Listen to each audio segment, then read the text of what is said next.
Mendoakan anaknya yang kafir, Nabi Nuh menyesal dan menangis selama 300 tahun.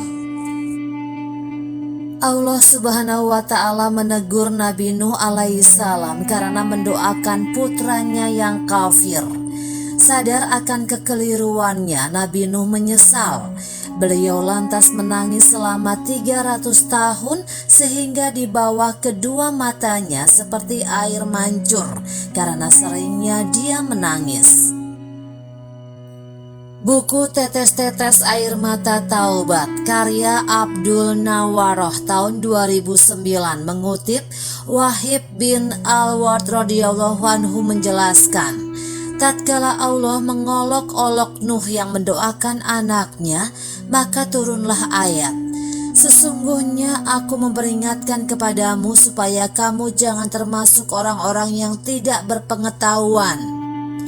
Nuh lantas menangis selama 300 tahun sehingga di bawah kedua matanya seperti air mancur karena seringnya dia menangis, ujar Wahib.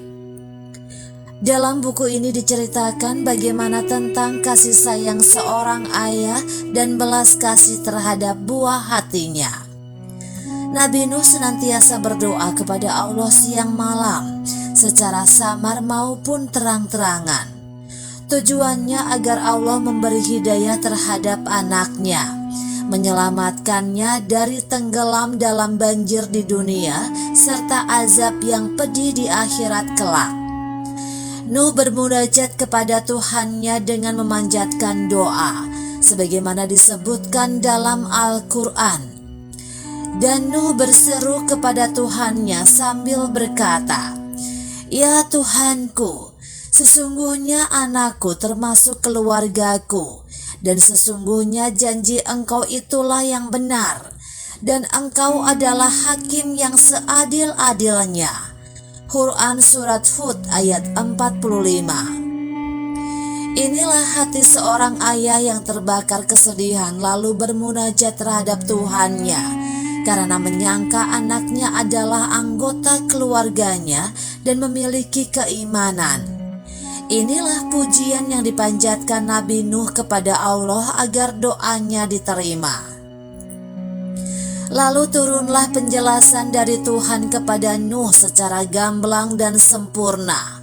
Allah berfirman, "Hai Nuh, sesungguhnya dia bukanlah termasuk keluargamu yang dijanjikan akan diselamatkan. Sesungguhnya perbuatannya perbuatan yang tidak baik. Sebab itu janganlah kamu memohon kepadaku sesuatu yang kamu tidak mengetahui hakikatnya. Sesungguhnya aku memperingatkan kepadamu supaya kamu jangan termasuk orang-orang yang tidak berpengetahuan." Quran Surat Hud ayat 46. Artinya, wahai Nuh, sesungguhnya anakmu bukanlah keluargamu dalam keimanan. Dia telah melakukan sesuatu yang tidak pantas dilakukan. Dalam sebuah riwayat hadis dijelaskan, dia telah melakukan perbuatan buruk sementara engkau tidak mengetahuinya.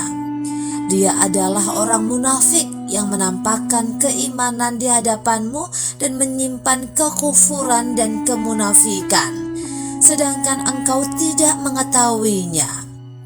Sesungguhnya aku memperingatkan kepadamu supaya kamu jangan termasuk orang-orang yang tidak berpengetahuan. Allah memberi peringatan kepada Nuh yang tetap mendoakan anaknya yang kafir dan fasik. Allah juga memberi nasihat kepada Nuh agar jangan sekali-kali mengulangi perbuatannya itu. Tatkala Nuh menyadari akan larangan dari Tuhannya, dia berkata, Nuh berkata, "Ya Tuhanku, sesungguhnya aku berlindung kepada Engkau dan memohon kepada Engkau sesuatu yang aku tiada mengetahui hakikatnya. Dan sekiranya Engkau tidak memberi ampun kepadaku dan tidak menaruh belas kasihan kepadaku, niscaya aku akan termasuk orang-orang yang merugi." Quran Surat Hud ayat 47. Nabi Nuh meminta maaf kepada Tuhannya, bertobat, beristighfar, dan kembali kepada Allah. Selain itu, Nabi Nuh tidak mengulangi perbuatannya lagi, yaitu mendoakan anaknya serta menangis sejadi-jadinya mengharap ridho Tuhannya. Hakikat keluarga. Syed Qutb menggambarkan betapa dalamnya permasalahan dialog yang dilakukan oleh Nuh tatkala mendoakan anaknya dengan Tuhannya yang kemudian memberikan bantahan tegas. Allah berfirman, "Hai Nuh, sesungguhnya dia bukanlah termasuk keluargamu yang dijanjikan akan diselamatkan. Sesungguhnya perbuatannya perbuatan yang tidak baik. Sebab itu janganlah kamu memohon kepadaku sesuatu yang kamu tidak mengetahui hakikatnya." Syed Qutb mengatakan Allah membantah pernyataan Nuh dengan menunjukkan hakikat yang sering kali dilupakan. Artinya, hakikat sebuah keluarga dalam pandangan Allah bukanlah hubungan disebabkan pertalian darah, akan tetapi hubungan yang disebabkan pertalian akidah. Sedangkan anak Nabi Nuh tidak beriman, jadi dia bukanlah keluarga dari Nabi Nuh, seorang nabi yang beriman. Allah memberikan bantahannya dengan penuh ketetapan dan ketegasan, sehingga seolah-olah menyerupai peringatan, perintah untuk bertobat, dan ancaman. Inilah hakikat agung dalam agama ini, hakikat pertalian yang mengingat segalanya.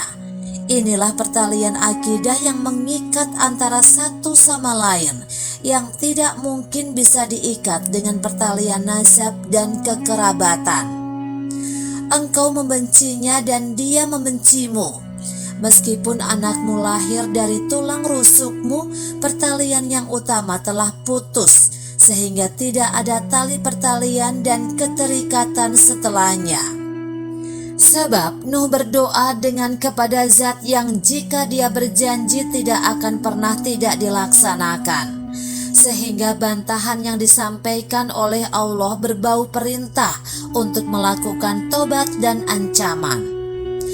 Nuh berkata, "Tuhanku, sesungguhnya aku berlindung kepada Engkau dari memohon kepada Engkau sesuatu yang aku tiada mengetahui hakikatnya. Dan sekiranya Engkau tidak memberi ampunan kepadaku dan tidak menaruh belas kasihan kepadaku, niscaya aku akan termasuk orang-orang yang merugi." Kasih sayang Allah tercurah kepada Nuh sehingga hatinya menjadi tenang. Allah juga memberkahi Nuh dan keturunannya yang soleh, sedangkan keturunannya yang lain akan diberi azab yang pedih. Kehidupan Nabi Nuh setelah mendapat ampunan Tuhannya dan setelah dia kembali kepadanya dan bertobat kepadanya menjadi kehidupan yang tenang di bawah naungan keimanan.